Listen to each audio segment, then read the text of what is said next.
Check the mic and make sure it sound right, boys.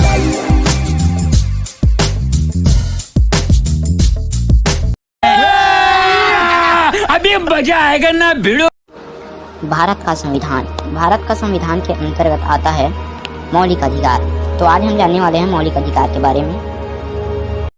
ये बड़ी अच्छी बात कही आप। चलिए देखते हैं मौलिक अधिकार कि हमें क्या क्या अधिकार प्राप्त हुआ है।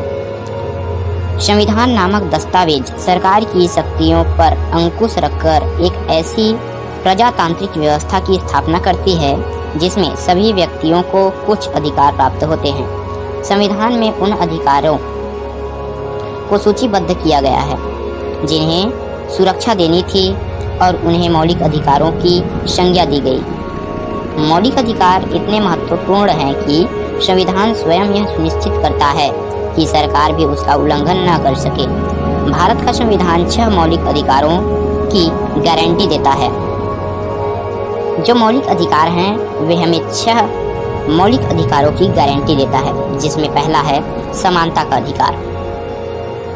संविधान की प्रस्तावना में समानता के बारे में 2 बातों का उल्लेख है।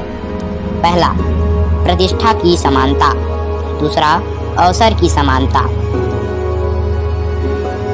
समता का अधिकार का अर्थ है समता का अधिकार का अर्थ है कि देश में कानून के समक्ष सभी नागरिक समान हैं।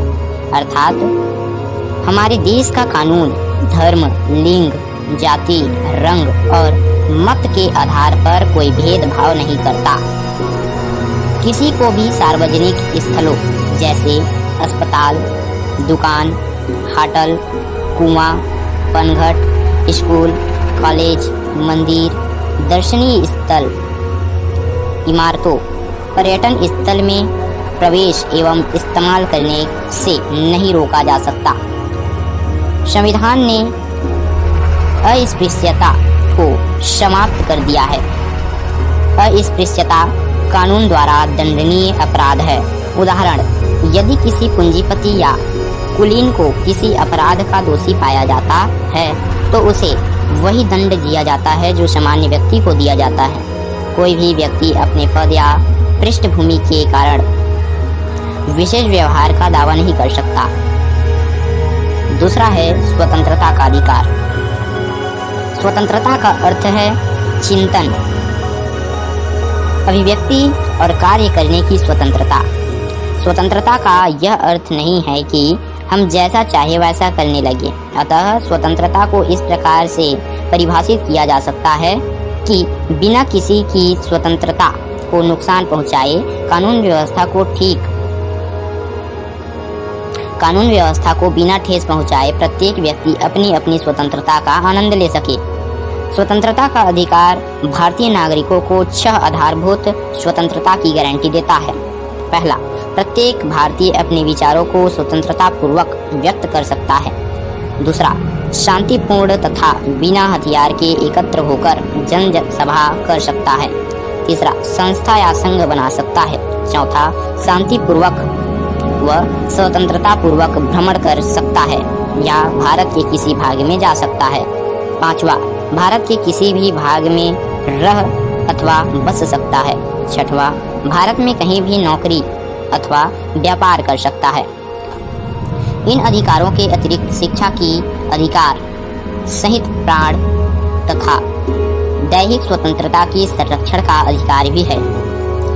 संवैधानिक नियमावली के अनुसार प्रत्येक स्वतंत्रता व्यक्ति स्वतंत्र है, लेकिन कुछ परिस्थितियों में प्रदत्त स्वतंत्रता पर कुछ प्रतिबंध लगाए जा सकते हैं। क्योंकि असीमित स्वतंत्रता अव्यवस्था को जन्म देती है, इसलिए राज्य को इन अधिकारों पर रोक लगाने की शक्ति प्राप्त है। तीसरा, शोषण के विरुद्ध अधिकार। शोषण का अर्थ है किसी व्यक्ति की मजबूरी का गलत फायदा उठाना, जैसे उसकी मेहनत की उचित मजदूरी न देना। शोषण के विरुद्ध अधिकार महिलाओं, बच्चों और गरीबों को शोषण से बचाने का लक्ष्य रखता है। हमारा संविधान मनुष्य के खरीदने और बेचने पर प्रतिबंध लगाता है। बेगार तथा बंधुआ मजदूरी पर भी प्रतिबंध है। संविधान यह भी कहता है कि 14 वर्ष से कम आयु के बच्चों को कारखानों, खदानों या अन्य खतरनाक जगहों पर काम में नहीं लगाना चाहिए। अतः यह आवश्यक है कि सरकार इस प्रकार के शोषण को रोके। चौथा है धार्मिक स्वतंत्रता का अधिकार। भारत के संविधान के अनुसार प्रत्येक व्यक्ति को अपनी पसंद के धर्म का पालन करने का अधिकार है। भारत एक पंथ निरपेक्ष देश है। प्रत्येक व्यक्ति को अपने धर्म के अनुसार पूजा, उपासना और प्रचार करने का अधिकार है। सरकार के लिए सभी धर्म बराबर है और किसी भी धर्म को किसी दूसरे धर्म से अधिक वरीयता नहीं दी जाएगी। पांचवा है संस्कृति व शिक्षा का अधिकार। हमारा संविधान मानता है कि विविधता हमारे समाज की मजबूती है। अतः अल्पसंख्यकों को अपनी संस्कृति बनाए रखने का मौलिक अधिकार प्राप्त है। भाषाई या धार्मिक अल्पसंख्यक समुदाय को अपनी भाषा, लिपि और संस्कृति की रक्षा करने का अधिकार है।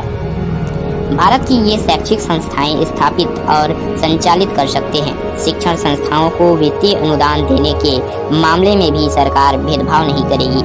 छठवां है संवैधानिक उपचारों का अधिकार।